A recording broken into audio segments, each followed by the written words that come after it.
할렐루야. 우리 좌우에 계신 분들하고 인사하겠습니다. 너무 잘 오셨습니다. 한 번 더 인사할게요. 뭐라고 인사하면 좋겠느냐면 수고 많으셨습니다. 한번 격려했으면 좋겠습니다. 시작. 아니 우리 성도님들이 아직 오시지도 않았는데 이미 파킹랏이 뭐 더블 파킹이 되고 난리가 났다 그래가지고 굉장히 걱정을 많이 했습니다. 근데 뭐 어떻게들 다들 올라오시긴 했는데 밑에 차들이 어떻게 됐는지 잘 모르겠습니다. 근데 어쨌든 잘 기도해 주기. 지금 밑에 노래방이 너무 많아졌어요. 지금 마사지가 너무 많아요. 이 건물 안에 노래방이 지금 한 4개인가?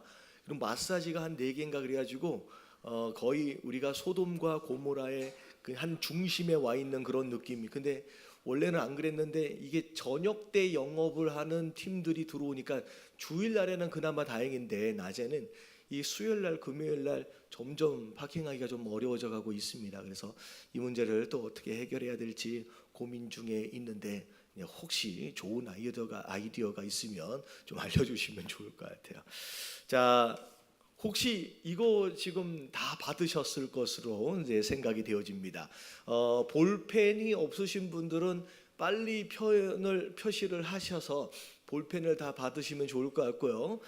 제가 이걸 나눠드리는 이유는 원래 제가 이걸 다 정리하고 나눠드리려고 그랬는데 이걸 정리하고 나눠드리면 의미가 없을 것 같아요. 그래서 계속 우리 역대하를 쭉 이어가고 있는 가운데 여러분들이 묵상하시는 가운데 오히려 여러분들이 중간에 여러분들 표현으로 이렇게 좀 메모해 가시면 훨씬 기억에 남는데 좀 도움이 될 것 같아서 이걸 미리 나눠드리기로 했습니다. 그래서 중요한 내용들만 숫자 같은 내용들만 제가 메모를 해놨고요. 빈 칸들을 여러분들이 잘 활용을 해서 메모를 해두시면 좋을 것 같아요. 사실 목사들도 이 분열왕국 시대의 왕들의 이름과 어떤 사건들이라는 이런 것들을 사실 목사들조차도 정확하게 기억해내기는 쉽지 않습니다. 그러니까 동일인물, 어떻게 보면 같은 이름의 다른 사람들도 되게 많고요. 조금 헷갈릴 수 있어서, 그리고 누구의 아들인지 이게 연속성이라든지 이런 것들이 이게 사실 쉽지 않기 때문에 그런데 제 생각엔 그래요. 한번 신앙생활을 하는데 이번 기회를 한번 기회로 잡고 한번 제대로 한번 공부를 해놓으면 나중에라도 조금 더 익숙하지 않을까라는 생각을 좀 해서 미리 좀 나눠드렸습니다. 자, 먼저 이 내용을 이제 조금만 설명을 드리도록 할게요.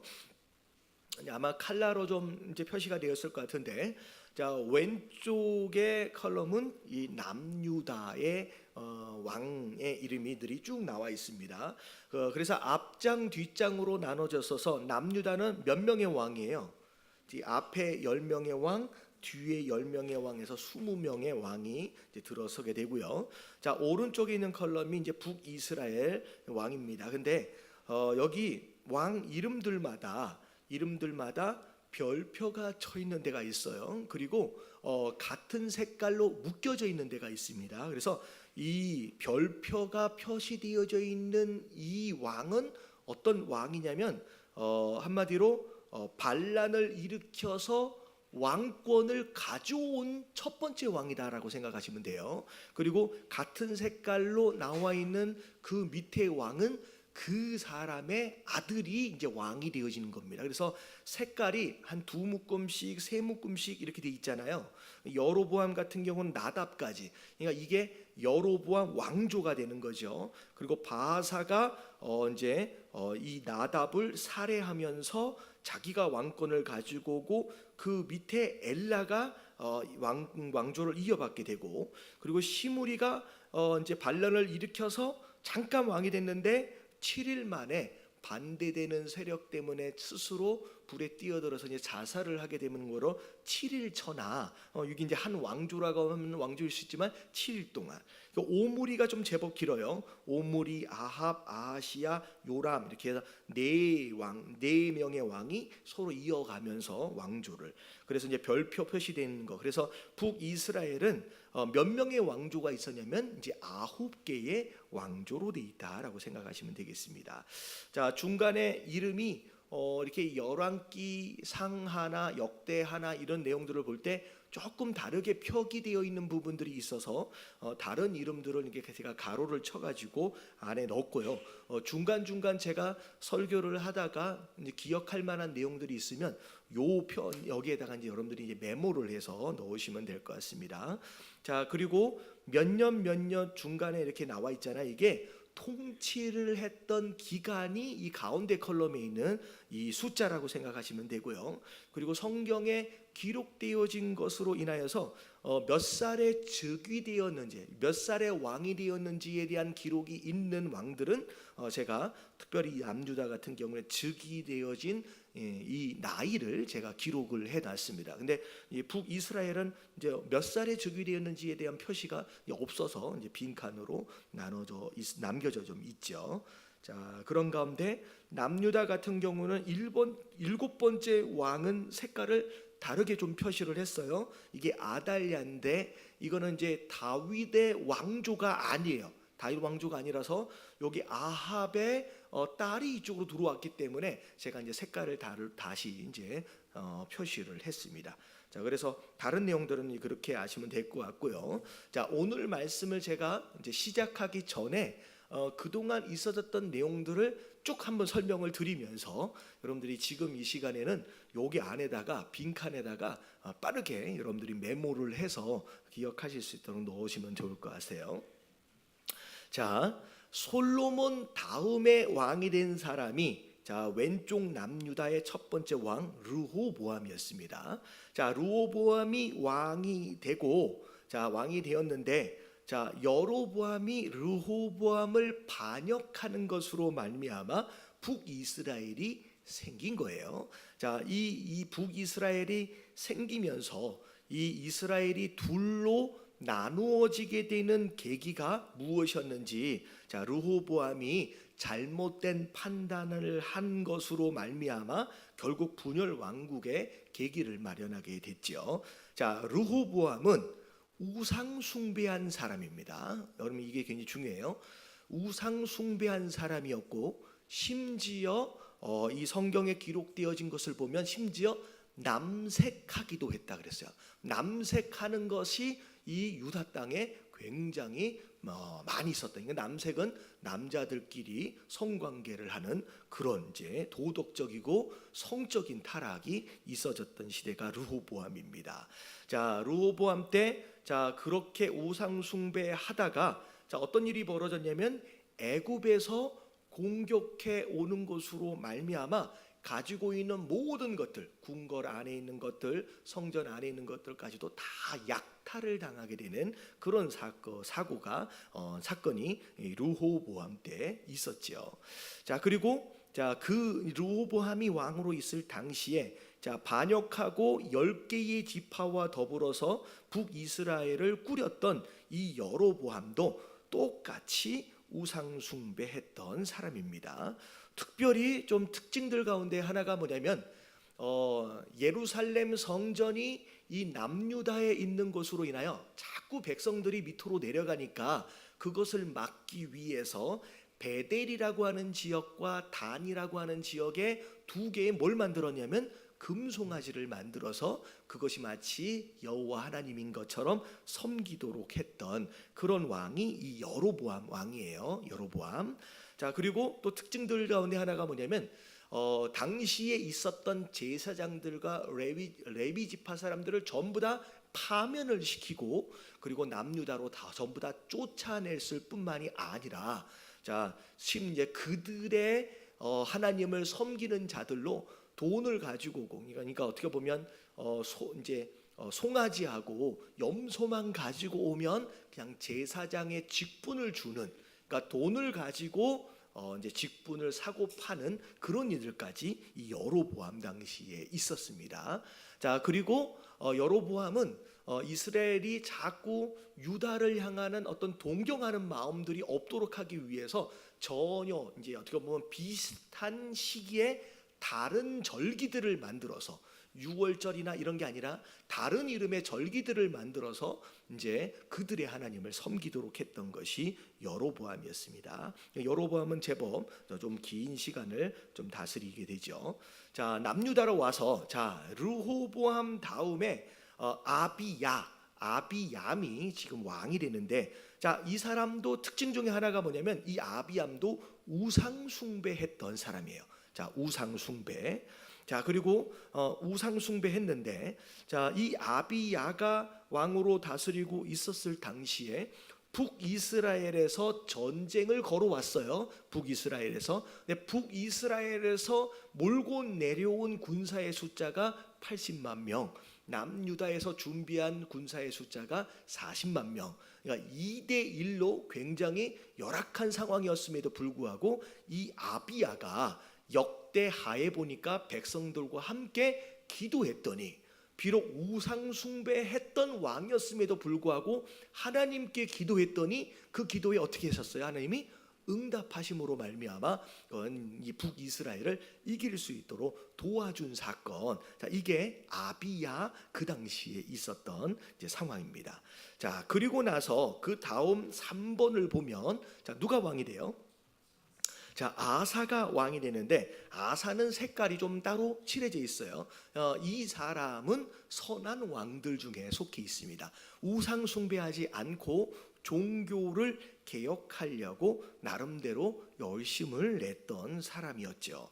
자, 이 아사는 자, 좀 대표적인 특징들 가운데 하나가 뭐냐면 구스라고 하는 이 애굽 저 밑에 쪽에 있는 나름대로의 강대국이 몇만 대군을 데리고 올라왔냐면 100만 대군을 데리고 올라왔을 때, 자, 이 아사가 하나님께 기도하는 것으로 말미암아 그 100만 대군의 대부분을 다 죽일 정도로, 멸절시킬 정도로 어마어마하게 큰 대승을 거뒀던 사건이 이 아사가 왕으로 있을 때 사건입니다. 자, 근데 이 말년에 이 북이스라엘이 이 남유다로 다시 쳐들어오는 일들이 벌어졌는데, 그때는 이상하게 하나님께 도와달라고 기도하여 구하진 않고 누구에게 구원을 요청했느냐면 아람이라고 하는 나라에 구원을 요청하는 것으로 말미암아. 근데 구원을 요청할 때 어떻게 했냐면 자기 집 안에 있는 궁궐 안에 있는 창고와 하나님 성전 안에 있는 창고에 있는 모든 보물을 전부 다 끄집어내 가지고 아람 왕한테 갖다 바치는 그런 이제 치욕스러운 그런 사건이 있었죠. 근데 그나마 그것으로 위기를 모면했지만 선지자가 경고했어요. 이건 하나님이 원하시는 뜻이 방법이 아니었다라고 경고했을 때 이 아사가 이 선지자의 말을 들었어요, 안 들었어요? 안 듣습니다. 그럼 오히려 가두어 버려요. 듣기 싫다는 거죠. 그랬을 때 하나님이 이 아사에게 발의 병을 주시면서 마지막으로 경고하셨는데, 그 발병에도 끝까지 고집을 부리다가 그 발병으로 인해서 죽음을 당하게 됩니다. 자, 그게 이제 아사까지의 이야기예요. 자, 그리고 나서 이제 오른쪽에 보면 여로보암 다음에 누가 왕이 되냐면 나답이 왕이 되고, 그 다음에 바아사가 이제 왕조가 바뀔 때 이 바아사는 사실 나답의 신하였습니다. 신하가 반란을 일으켜 가지고 나답을 죽이고 자기가 왕이 된 거죠. 자, 그리고 이제 바아사 그 밑에 엘라가 왕이 되는데, 자, 이 엘라는 또 어떻게 또 죽냐면 전쟁 중에 술에 취해 있다가 그 밑에 시므리가 나오잖아요. 이 시므리가 신하였어요. 근데 신하 시므리가 이 엘라를 살해하는 것으로 말미암아 죽음을 당하게 되고 또 왕조가 바뀌게 되는 일이 벌어지죠. 자, 그리고 나서 시므리는 7일 동안 왕으로 있다가 자살해서 죽게 되고, 그리고 나서 오므리가 왕이 되는데, 이 오므리는 아합의 아버지로서 이 북이스라엘에서 가장 강력한 왕으로 이제 평가되어져요. 그러니까 좋은 왕이 아니에요. 왕권이 가장 강했던 왕으로 평가되어집니다. 그리고 이 오므리가 왕으로 있었을 때 북이스라엘의 수도가 사마리아로 정해지게 되죠. 잘 따라오고 계시죠? 그런 걸로 알고, 그다음에 남유다 다시 볼게요. 아사를 대신해서 누가 왕이 돼요? 여호사밧이 왕이 됩니다. 이 여호사밧은 스토리가 좀 많이 있어요. 여호사밧은 35세에 즉위를 하는데, 이 여호사밧도 색깔이 노란색으로 표시가 돼 있어요. 나름대로 이제 종교를 개혁하기 위한 열심, 그래서 좋은 왕에 속합니다. 특별히 여호사밧의 특징은 뭐냐면 이스라엘 백성들을 교육하려고 애를 썼습니다. 그래서 레위 사람들, 선생들을 보내고 방백들을 보내서 이스라엘 사람들에게 이제 하나님 말씀의 율법에 대한 교육과 일반 지식에 대한 교육들을 하기 위한 그런 열심을 냈던 사람이고요. 심지어 예루살렘 안에만 116만 대군을 주둔시킬 수 있을 만큼의 굉장히 강한 군사력을 이제 확보했던 사람. 그리고 이 당시에 사실 비교적 굉장히 큰 부귀와 영화를 누렸던 사람입니다. 그래서 강해서 그랬었는지 오른쪽에 보니까 여호사밧이 왕으로 있었을 당시에 북이스라엘은 누가 왕이었어요? 오므리 다음에 아합이 왕이었잖아요. 이 아합과 더불어서 함께 화친해서 둘이 관계 맺음을 이제 형성을 했는데, 이 관계 맺음은 어떻게 했냐면 아합의 딸을 자기의 아들하고 혼인시키는 것으로 말미암아 서로 화친하는 이제 그런 전술을 썼죠. 근데 그건 하나님이 원하시는 모습이 아니었습니다. 근데 아합이 갑자기 여호사밧 보고 이제 아람이 차지하고 있던 이 길르알 라못을 함께 우리가 정벌 하러 가자라고 해가지고 꼬셨는데, 그 꼬셨을 때 이 여호사밧이 그 꼬임에 넘어가서 그 전쟁에 참여를 했다가 아합은 어떻게 됐어요? 이 아합은 그 전쟁에서 죽음을 당하게 되고요, 자기는 목숨을 잃을 뻔했던 그런 일이 한번 있어지게 되죠. 근데 이 아합과 함께 전쟁을 치르는 이것이 사실 이것으로 한 번에 끝나지 않아요. 이 나중에 보면 저 밑에 보면 어떤 일들이 있었냐면 이제 따로도 연합군을 맺어가지고 이제 모압을 치는 그런 일도 한번 있었고요. 심지어 저기 그 여호사밧이 이제 오른쪽으로 싹 보면 아합이 죽고 나서 아하시아, 그의 아들이 왕이 되잖아요. 그 아하시아와 함께 해상 무역을 하기 위해서 배를 함께 건축하는 걸 했다가 하나님께서 그 배를 바다 위에서 파손시켜 버리심으로 말미암아 그것을 이제 하지 못하도록 하나님 막으시는 그런 사건도 있었습니다. 그리고 여호사밧이 어떤 일이 또 있었냐면 아하시아가 나중에 죽고 나서 요람이 왕이 됐을 때 이 요람하고 모압을 공격하는데 같이 참여했던 그런 일들도 좀 있었죠. 그리고 여호람 이제 북이스라엘 여호람은 좀 얘기하기 전에 8번째 왕이었던 아하시아가 2년 동안 나라를 다스렸는데, 이 사람은 어떻게 죽냐면 그 난간에서 떨어져서 부상을 당해서 그렇게 죽는 사람이 이제 아하시아입니다. 북이스라엘의 아하시아. 이 아하시아가 남유다의 6번째 왕이 또 있어요. 그래서 나중에 헷갈릴 수 있거든요. 북이스라엘의 8번째 왕은 그렇게 죽게 되죠.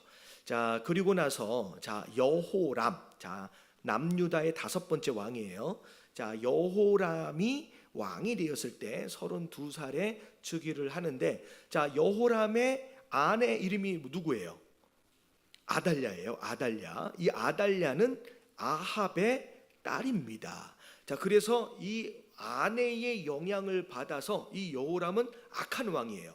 우상 숭배했던 왕이었고요, 심지어 자기의 형제들 아우들을 전부 다 살해를 하는 그런 일을 저지르게 되죠. 자, 그랬을 때 선지자가 이 여호람에게 경고합니다.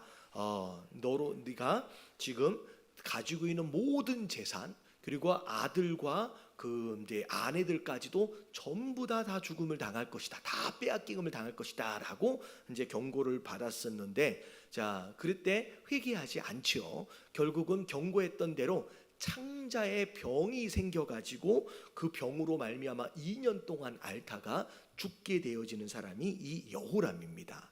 자, 근데 이 여호람은 창자의 병이 들어서 죽었을 뿐만이 아니라 아무도 그의 죽음을 슬퍼하는 자가 없이 심지어 분향하는 사람이 없었어요. 분향하는 사람도 없이 나중에는 왕들이 묻히는 묘실 안에도 들어가지 못하는 수치를 당하는 것이 이 여호람이다라고 이제 생각하시면 될 것 같아요. 자, 그리고 나서 오른쪽에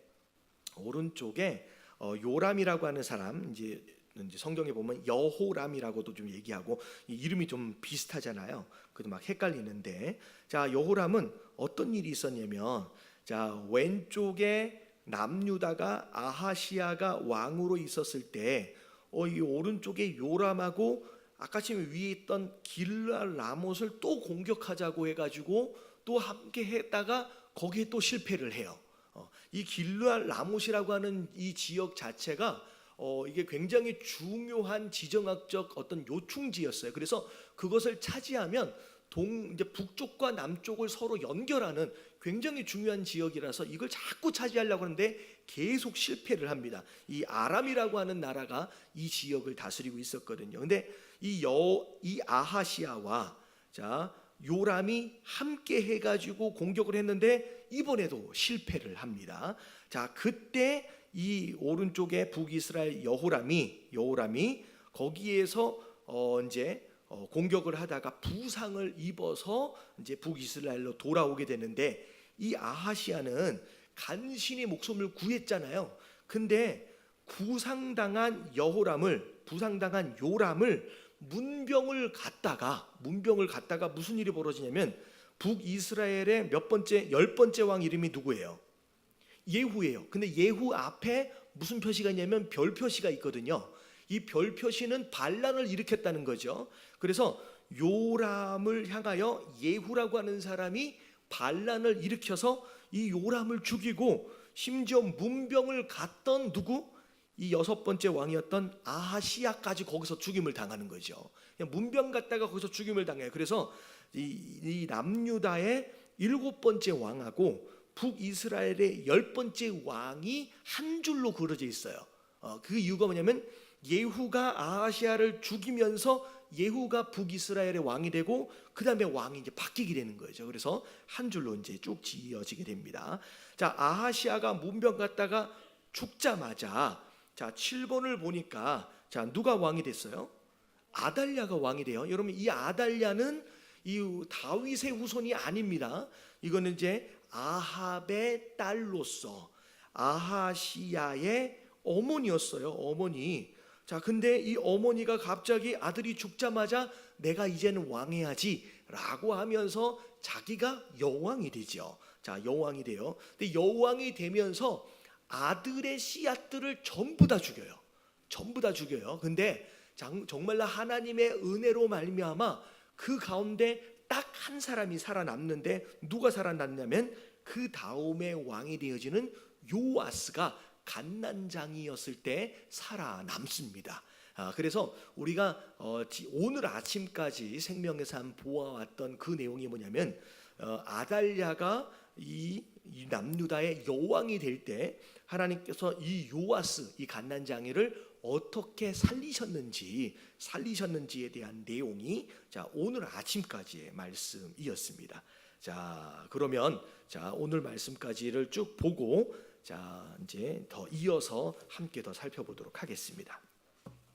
자, 역대하 23장입니다. 역대하 23장 1절 말씀만 같이 한번 읽어보도록 할게요. 자, 다 같이 한번 읽어볼게요. 시작. 제7년에 여호야다가 용기를 내어 백부장 곧 여호야만의 아들 아사야와 여호하난의 아들 이스마엘과 오벳의 아들 아사랴와 엘사밧 등과 더불어 언약을 세우며. 자, 갑자기 여호야다가 나와서 자, 이게 누구냐라고 하는 게 조금 헷갈릴 수 있는데 이 요아스라고 하는 이 갓난장이가 어떻게 생명을 건졌느냐. 자, 이 맞죠? 요아스가 어떻게 생명을 건졌느냐. 자, 그 22장 뒤에 부분을 보면 11절에 보면 누구 이름이 나오냐면 여호사부앗이라고 하는 이름이 나옵니다. 11절 마지막 부분에 보면 이 사람이 누구냐면 여호람 왕의 딸이고 아하시아의 누이래요. 아하시아의 누이니까 요아스에게 있어서는 뭐가 되는 거예요? 이 아하시아가 요아스의 아버지잖아요. 아버지의 누이니까 고모가 되는 거죠. 그러니까 고모인데 이 고모가 누구랑 결혼한 상태냐면 제사장 여호야다라고 하는 사람하고 결혼한 상태였어요.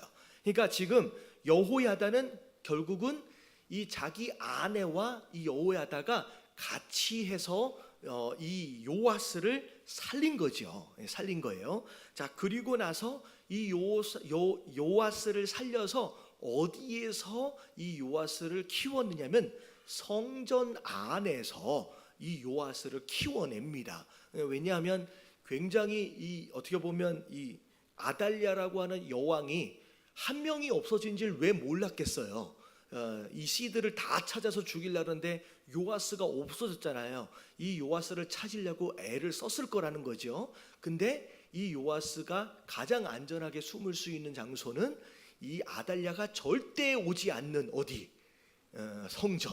예배하기 위해 오는 성전. 이 아달랴는 근처도 안 오겠죠. 근데 거기에서 딱 숨겨서 6년 동안 숨겨서 키워내게 됩니다. 자, 그리고 나서 23장 1절에 제7년에 라고 나오는 게 6년 동안 키워서 몇 살이 된 거예요 이제? 7살이 된 거죠. 7살. 그래서 요아스가 7살에 즉위했다라고 하는 내용이 이제 여기 나오는 거예요. 그래서 7살이 되어져서 이제는 조금 무엇인가를 판단할 수 있는, 아직은 애기지만 뭐 그런 나이가 딱 되었을 때 이 여호야다가 자, 이제는 이대로 가만히 놔두면 안 되겠다라고 해서 사람들, 백부장이라고 하는 것은 이제 군인들이에요. 군인들과 더불어 레위 사람들과 더불어 함께 사람들을 모으기 시작하는 거예요. 자, 그리고 나서 2절 말씀 같이 한번 읽어볼게요. 시작. 그들이 유다를 두루 다니며 유다 모든 고을에서 레위 사람들과 이스라엘 족장들을 모아 예루살렘에 이른지라. 자, 이제 이 요아스를 왕으로 세우기 위해서 이스라엘 전역에 전체에다가 유다 전역이지, 유다 전역에 사람들을 보내서 지금 요아스가 살아있는 것과 이 요아스가 당연히 왕이 되어야 할 것들에 대하여 이제 알리는 작업들을 먼저 하게 됩니다. 자, 근데 이 여호야다라고 하는 이 제사장이 왜 이런 일에 사실은 목숨을 걸고 이런 일들을 하게 되는 거잖아요. 왜 이런 일을 하게 되었는지에 대한 이유가 뭐냐? 3절에 나와 있어요. 자, 다 같이 한번 읽어볼게요. 시작. 온 회중이 하나님의 전에서 왕과 언약을 세우매 여호야다가 무리에게 이르되 여호와께서 다윗의 자손에게 대하여 말씀하신 대로 왕자가 즉위하여야 네, 하시니. 여호야다 마음 가운데서는 딱 한 가지 마음만 있는 거예요. 하나님이 약속하신 게 있고 하나님이 다윗과 세운 언약이 있다라는 거예요. 그 하나님의 뜻이 이루어져야 된다라고 하는 거죠. 그래서 요아스를 살렸고 이 요아스가 결국은 왕이 되어져야 한다라고 지금 이야기하는 거예요. 여러분, 이게 왜 중요하느냐? 여러분, 많은 상황들 가운데 이런 상황에서 어린 왕자를 키워서 왕으로 세워놓고 자기가 뒤에서 뭐 하는 사람이 있냐면 자기가 뒤에서 섭정하는 사람들이 있어요. 여러분, 이 여호야다라고 하는 사람은 이 요아스를 세워놓고 그렇게 하지 않아요. 끝까지 요아스를 하나님의 뜻대로 세우는 가운데 이 나라가, 이 유다의 나라가 진짜 하나님의 뜻대로 갈 수 있게끔 하기 위해서 어마어마하게 정성을 들여서 이 요아스를 섬깁니다.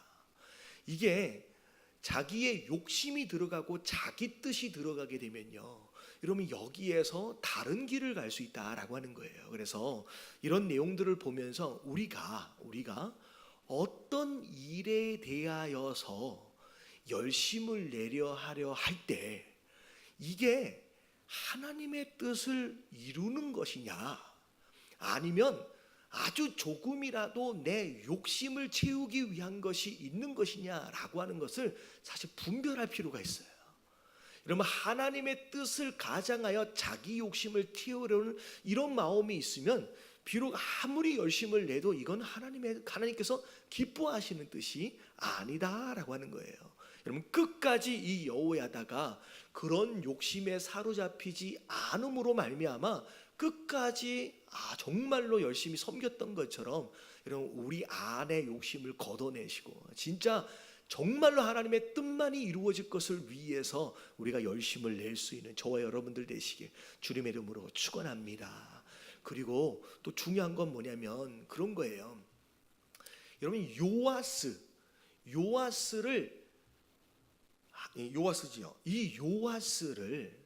사실 하나님이 살려두셔야 다윗 왕조가 끊어지지 않아요.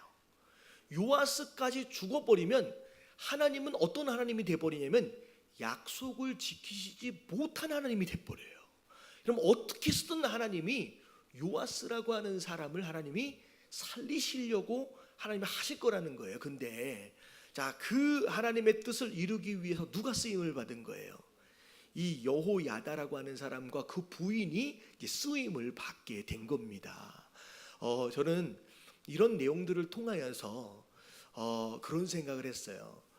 물론 하나님께서 우리 개인들을 향하신 하나님의 특별한 계획과 뜻이 있는 줄로 믿습니다.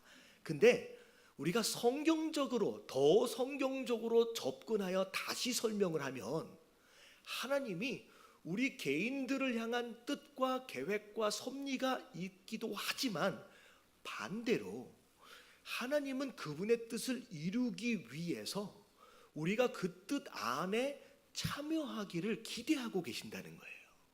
무슨 얘기인지 아시겠죠? 우리가 각각 다 계획들이 알아서 다 이루어지기보다는 우리가 전체적으로 볼 때 하나님의 어마어마한 계획 가운데 큰 흐름이 흘러가고 있어요. 이게 역사거든요. 근데 역사의 이 흐름 안에서 그분의 뜻은 어떻게 해서든 이루어져 갈 거예요. 근데 하나님은 그 뜻에 함께 하기 원하는 사람들을 오늘도 부르시면서 초청하고 계신다는 거예요. 그랬을 때 지금 이 여호야다와 그 부인, 그 아내는 이 부르심에 뭐 한 거예요? 참여한 거예요. 제가 거기에 함께 하겠습니다 라고 결단하고 용기를 내서 순종한 거라는 거죠. 여러분, 이런 맥락에서 생각해 볼 때에 우리 인생도 마찬가지예요. 여러분들, 하나님께서는요 오늘도 우리 인생 가운데, 이 역사 가운데 그분의 뜻을 이루어 가고 계시는 줄로 믿습니다. 그리고 그 뜻을 이루어 가기 위해서 함께 하고자 하는 사람들을 계속 부르시고 계시는 거예요. 그래서 우리가 그것을 영어로 컬링이라고 부르래요. 컬링, 부르심. 그래서 어떤 자들은 그 컬링에 제가 거기에 함께 하겠습니다 라고 나서는 사람은 그 일에 쓰임을 받는 거고, 이래저래 핑계대다가 주저하는 사람은 어떻게 되는 거예요? 그냥 도태되는 거예요. 그냥 자기 인생을 살다 가는 거예요. 여러분, 성경에 수많은 사람들의 이름들이 등장하거든요. 근데 그 이름들 중에 대부분은 어떤 사람이냐? 하나님의 그 부르심에 뭐한 사람이에요? 응답한 사람이에요. 그 중에 노아가 그랬고요, 그 중에 아브라함이 그랬고요, 그 중에 다윗이 그랬고, 성경에 등장하는 믿음의 사람들은 어떤 사람이냐? 하나님의 부르심에, 하나님의 초청에 제가 그 일을 감당하겠습니다 라고 결단하고 나섰던 사람들이 거기에 쓰임을 받았던 사람들이다라는 거예요. 그랬을 때 여러분, 우리의 삶도 마찬가지예요. 오늘도 내일도 하나님은 우리를 부르실 겁니다.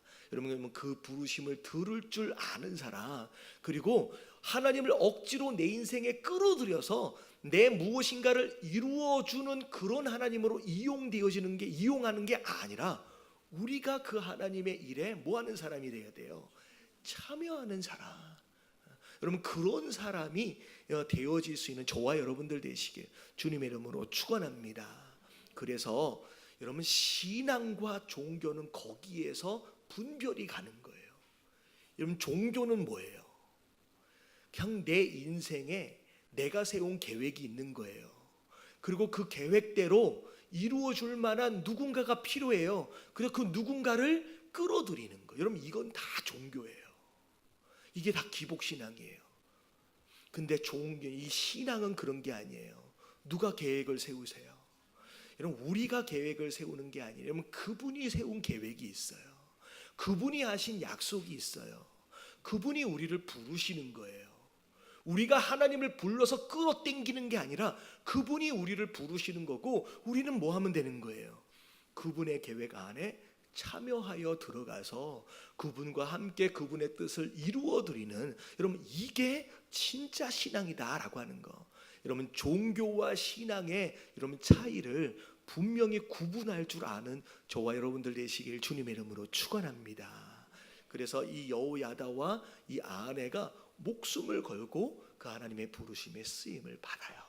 오늘 새벽에도 얘기했지만 그 내용 있잖아요. 에스더가 이게 일을 해야 할 때 뭐라 그래요? 네, 하나님이 에스더 너가 아니더라도 유대인들을 다 구원하실 거라는 거예요. 왜냐하면 약속이 있기 때문에. 하지만 네가 그 일에 지금 부르심을 받아서 그것 때문에 지금 여왕까지 됐는데 왕후까지 됐는데 네가 거기에 반응하지 않는다라고 한다면 유대인들은 다 누구를 통해서든 구원을 받겠지만 너와 너의 가족들은, 너의 가문은 어떻게 될 것이다? 끊어질 것이다 라고 얘기하는 거예요. 여러분 하나님의 뜻은 누군가를 통하여서 이루어지게 돼 있어요. 여러분 우리가 순종하지 않는다고요, 여러분 그게 그 계획이 무산되어지지 않아요. 여러분 우리가 잘 알아야 돼요. 여러분 교회에서 내가 없다고 이 예담교회가 망하지 않습니다. 할렐루야. 왜냐하면 이것은 사람의 교회가 아니라 누구의 교회예요? 여러분 하나님의 교회이기 때문에 누군가의 불순종으로 이 예담교회가 무너지는 게 아니에요. 여러분 예담교회가 아무리 순종하는 자가 없어도 여러분 예담교회는 하나님 뜻 안에서 세워져 갈 거예요. 단지 순종하는 자를 통하여 하나님께서 세워 가실 것이다 라고 하는 거예요. 여러분 이 원리를 알면 내가 하나님의 부르심에 대한 태도가 달라질 수 있어요. 할렐루야. 여러분 그 부르심에 응답할 줄 아는 여러분 지혜로운 사람 되시길 주님의 이름으로 축원합니다. 자, 그런 가운데 이 여호야다가 제사장인데 굉장히 지혜로운 사람이에요.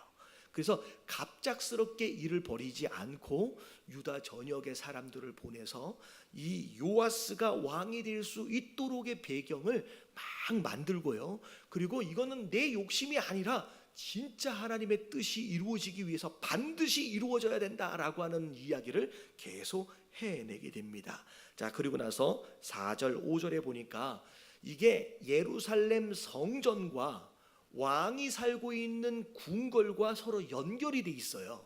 그래서 연결이 돼 있는데 이 예루살렘 성전의 문, 그리고 궁궐의 문, 그리고 중간에 통과할 때 지나가야 할 문, 이 세 군데를 3분의 1씩 나눠서 군사들을 다 배치하게 됩니다. 자, 그래서 철두철미하게 이 왕이 즉위하는데 이 즉위식에 문제가 벌어지지 않도록 준비하는 장면이 쭉 나오게 돼요. 자, 그리고 나서 심지어 레위 지파까지 무기를 들도록 해서 왕을 보호하도록 합니다. 자, 그런 다음에 9절 말씀 쭉 보면 백성들까지도 무기를 잡고 왕을 호위하도록 하는데 11절 말씀 같이 한번 읽어볼게요. 11절 시작. 무리가 왕자를 인도해 내어 면류관을 씌우며 율법책을 주고 세워 왕으로 삼으세. 여호야다와 그의 아들들이 그에게 기름을 붓고 이르기를 왕이여 만세 수를 누리소서 하니라. 예, 군사들을 동원해 가지고 철저하게 보호한 가운데 성전 안에서 즉위식을 거행하게 됩니다. 자, 면류관을 씌우면서 근데 뭘 가지고 왕을 세워요? 율법책을 가지고 왕을 세우는 거예요. 그래서 이 표현은 어떤 의미야? 왕으로 세워드리는 가운데 이 왕 되어진 요아스가 이 나라를 무엇으로 다스리길 원하는 거예요? 네 마음대로가 아니라는 거예요. 율법책 하나님 말씀을 기준으로 이 나라를 다스려 주시길 원합니다라고 하는 그런 마음에 백성들과 더불어서 그 즉위식을 거행하게 됩니다. 자, 그랬더니 자, 이제 사람들이 만세수를 하옵소서라고 하면서 막 찬양하고 막 즐거워하는데 12절에 보니까 이 소리를 누가 들었냐면 궁궐 안에서 아달랴가 이 소리를 듣는 거예요. 도대체 이게 뭔 소린가? 근데 이 아달랴가 참 어리석은 게 뭐냐면 이게 무슨 소리인지를 확인을 하고 자기를 보호할 수 있는 수단을 이게 방비를 하고 와야 되는데 그냥 자기 혼자서 어떻게 해요? 즉위식이 거행되어지고 있는 성전 안으로 그냥 쓱 들어와요. 들어오는 장면이 여기 나오는 거예요. 그래서 이제 13절, 14절까지 쭉 나오는데 자, 결국은 그곳으로 말미암아 14절에 같이 한번 읽어볼게요. 다 같이 시작.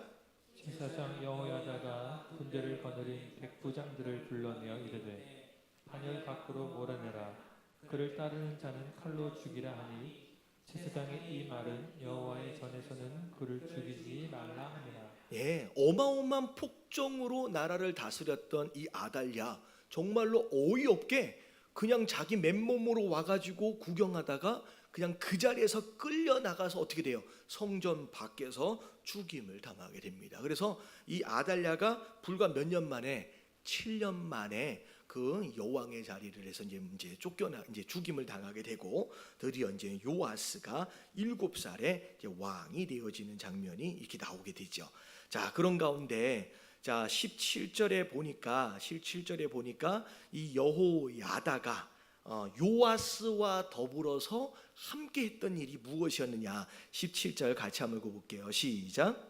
온 국민이 바알의 산당을 가서 그 신당을 부수고 그의 제자들과 형상들을 깨뜨리고 그 제단 앞에서 바알 제사장 mat단을 죽이니라. 네, 가장 먼저 했던 것이 무엇이냐면 이 아달랴가 자기 아버지 따라서 바알과 아세라를 섬겼거든요. 그 바알 우상들을 전부 다 파괴시키고 그리고 그것을 섬겼던 바알의 제사장 mat단을 데려다가 죽이면서 이제 성전 청소를 하게 되죠. 하나님만 섬길 수 있게끔 그렇게 종교 개혁을 이제 시도하게 됩니다.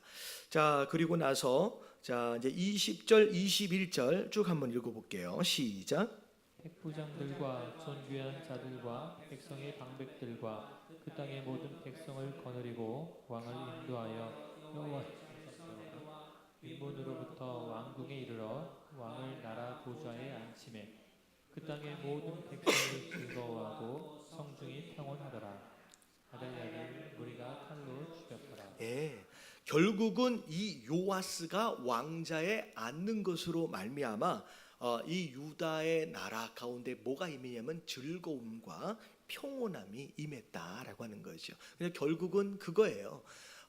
이제 원래 있어야 할 요아스가 있어야 할 다윗 자손이 있어야 할 그자가 그 자리를 찾고 제자리를 찾고 어떻게 보면 나라의 진짜 왕 되신 하나님이 그의 자리를 찾으셨을 때 그의 나라가 어떻게 됐어요? 평온해졌고 기뻐졌다라는 거죠. 그래서 이 말씀을 통하여 우리가 알아야 될 게 뭐냐면 진정한 만족과 기쁨과 평온함이라고 하는 것은 있어야 할 그것이 제자리를 찾을 때 하나님이 우리의 삶의 제자리가 어디의 자리예요? 주인의 자리, 왕의 자리. 하나님이 우리의 삶의 왕의 자리, 그 제자리를 찾으실 때 그때 이 나라의 평온함이 있는 것처럼 우리의 삶에도 기쁨과 평온함이 있게 된다라고 하는 거죠. 그래서 여러분, 누가 다른 자들이 나 스스로 왕되지 마시고요, 정말로 율법 책과 더불어서 함께 언약하여 요아스가 왕이 된 것처럼 말씀대로 사는 그런 삶, 그리고 하나님의 우리의 왕 되신 삶, 여러분 그런 삶을 살아가심으로 말미암아 매일매일 기쁨과 평온을 누리시는 저와 여러분들 되시길 주님의 이름으로 축원합니다. 아멘. 자, 24장까지 쭉 더 보도록 하겠습니다. 자, 24장 1절 말씀 같이 한번 볼게요. 시작. 요아스가 왕에 오를 때에 나이가 7세라 예루살렘에서 40년 동안 다스리니라. 그의 어머니 이름은 시비아요 브엘세바 사람이라. 자, 요아스가 왕이 되었을 때 7살이었습니다. 자, 근데 굉장히 어린 나이에 왕이 됐어요. 자, 근데 40년 동안 다스렸다라고 하면 굉장히 오래 다스린 것 같지만 사실 언제 죽은 거예요? 47살에 죽은 겁니다. 그래서 약간 느낌이 왜 이렇게 빨리 죽었을까? 그런 느낌이 좀 들기는 합니다. 자, 근데 자, 맨 처음에 요아스가 7살이었을 때 왕이 되었을 때는 이제 제사장 여호야다가 아주 어린 아기 때부터 길렀잖아요. 그러니까 아버지가, 요아스는 아버지가 없어요. 그러니까 어떻게 보면 양 아버지처럼 누가 기른 거예요? 제사장 여호야다가 기른 겁니다. 그래서 이 요아스 입장에서 볼 때 여호야다는 마치 아버지와 같은 존재였어요.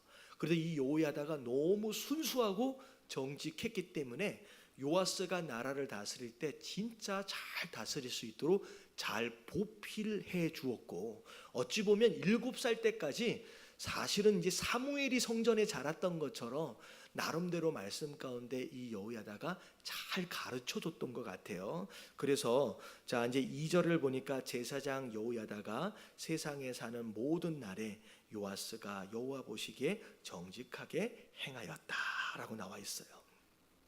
자, 그런 가운데 여호야다가 자, 아내를 좀 주어서 또 장가들게 하는 것까지도 이 여호야다가 나름대로 열심히 보필을 했습니다. 근데 자, 그 후에 4절에 보니까 요아스가 자, 무슨 뜻을 품게 되어지느냐? 여호와의 전을 보수할 뜻을 품었다라는 거예요. 왜 이런 마음을 가졌을까? 잘 생각해 보면 이 요아스는 7살 때까지 어디서 살았어요? 성전에서 살았어요. 그러니까 성전에서 살다 보니까 성전에 뭐가 없어졌는지, 성전에 뭐가 망가졌는지 요아스가 너무 잘 아는 거예요. 그러면 하나님을 예배해야 할 성전을 어떻게 보면 아달랴가 여왕으로 있었을 때는 아예 관리조차도 하지 않았을 뿐만 아니라 성전 안에 있는 모든 기물들을, 하나님께 예배하는 기물들을 전부 다 끌어다가 어디다 놨더냐면 바알을 섬기는 신당에다 놔뒀어요. 그러니까 성전 안에서 제대로 예배할 수가 없어요. 물건들이 없어서 전부 다 어디가 있냐면 바알 성전에 가서 우상을 섬기는데 그걸 다 쓰는 거예요. 그러니까 그 모습을 어렸을 때 그냥 계속 이 요아스는 계속 본 거예요.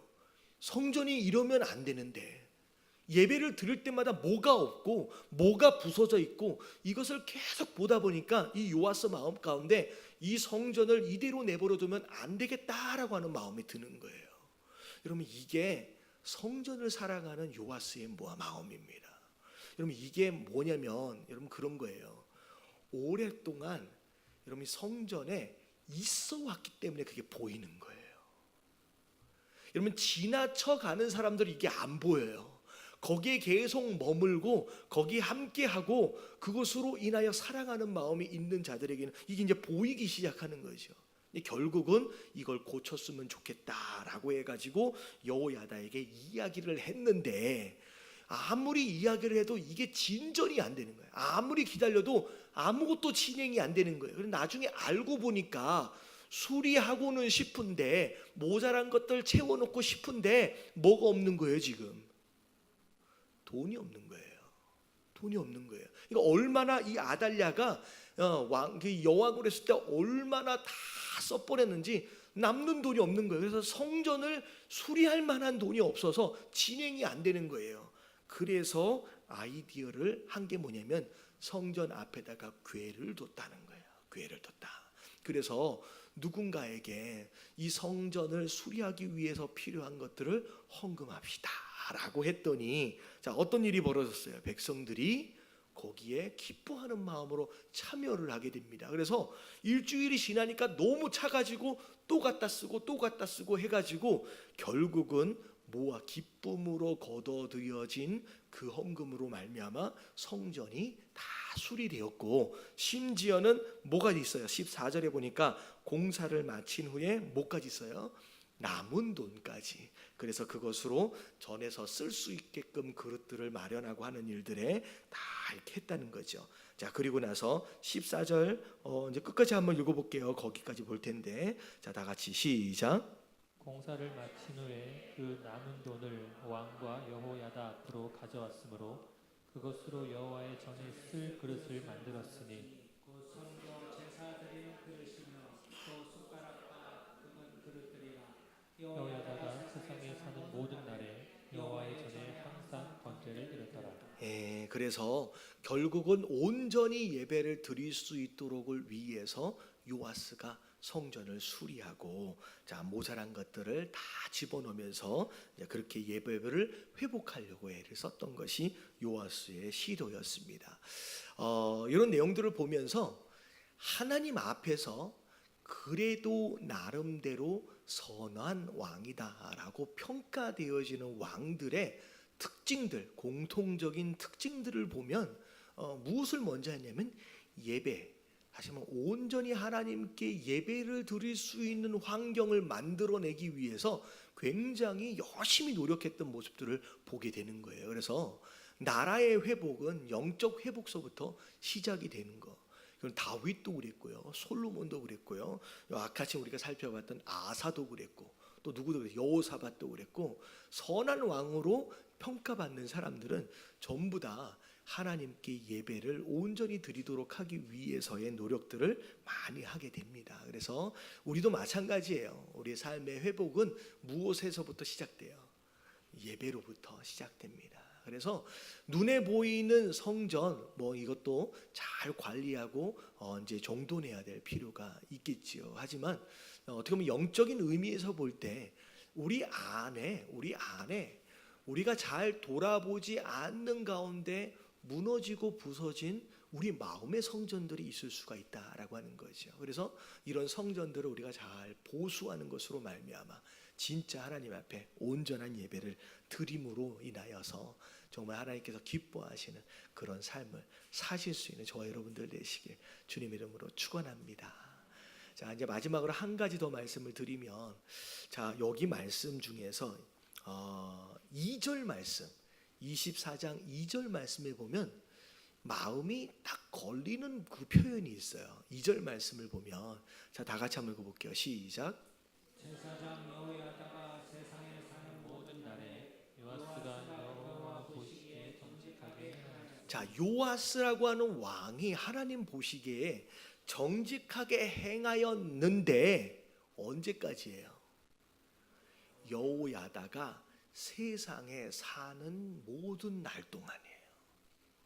여러분, 이게 굉장히 마음에 걸리는 표현입니다. 이 얘기는 반대로 얘기하면 여호야다가 죽고 나서 무슨 일이 벌어졌느냐라고 하는 것을 암시하고 있는 내용들이 나오게 되죠. 그래서 사실은 15절 뒤에서부터를 보면 요아스가 제사장 여호야다가 죽자마자 바로 우상을 섬깁니다. 바로. 이게 참 안타까운 거예요. 그러니까 어떻게 보면 그렇게 7년 동안 어린 시절 그렇게 교육을 받았고, 그리고 굉장히 오랜 시간 동안 이 여호야다의 지도를 받았음에도 불구하고 이 여호야다가 딱 사라지는 순간 어떻게 돼 버렸어요? 우상을 섬겨버렸어요. 이게 왜 그랬는지에 대해서의 원인은 우리가 정확하게 이렇게 우리가 잡아낼 수는 없습니다. 근데 그런 것 같아요. 여호야다로부터 어떻게 보면 요아스라고 하는 이 사람이 신앙적으로 독립적인 개체로서 세워지지 못하는 가운데 그냥 여호야다의 그냥 뭐라 그럴까요? 그냥 따라간 거예요.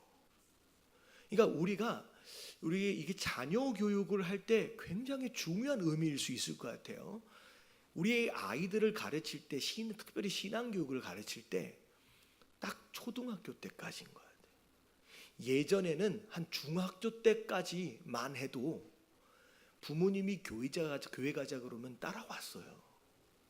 근데 이제는요, 애들이 점점점 빨리 머리가 튀어지면서 이제는 중학교를 넘어가고 심지어 초등학교 고학년이 딱 되어지는 순간서부터는 이제 말을 안 들어요. 가자 그래도 안 가요.